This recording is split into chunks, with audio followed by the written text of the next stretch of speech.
আপনিও যদি বাসায় বসে এরকম সুস্বাদু ভুনা খিচুড়ি বানিয়ে খেতে চান তাহলে এখনই আমার ভিডিওটি ফলো করুন।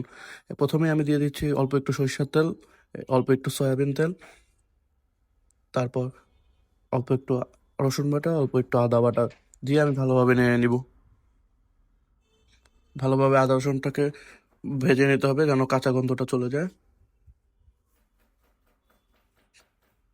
তারপর আমি এখানে দিয়ে দিচ্ছি দারচিনি, এলাচ, লবঙ্গ। দারচিনি, এলাচ, লবঙ্গ দিয়ে আরেকটু ভেজে নেবেন।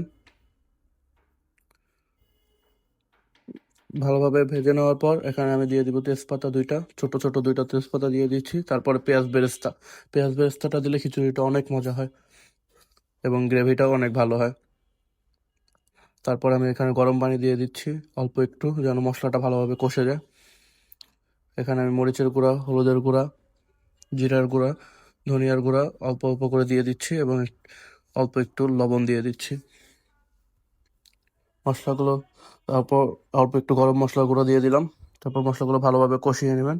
মশলা থেকে যখন তেল ছেড়ে দেবে তখন আপনি আগে থেকে ভিজিয়ে রাখা পোলাওর চাল আর হলো মুগ ডাল, মসুরির ডালগুলো দিয়ে দিব। এগুলো দিয়ে একটু ভাজা ভাজা হওয়ার পর এখানে আমি গরম পানি দিয়ে দিচ্ছি আর চার পাঁচটা কাঁচামরিচ দিয়ে দিলাম।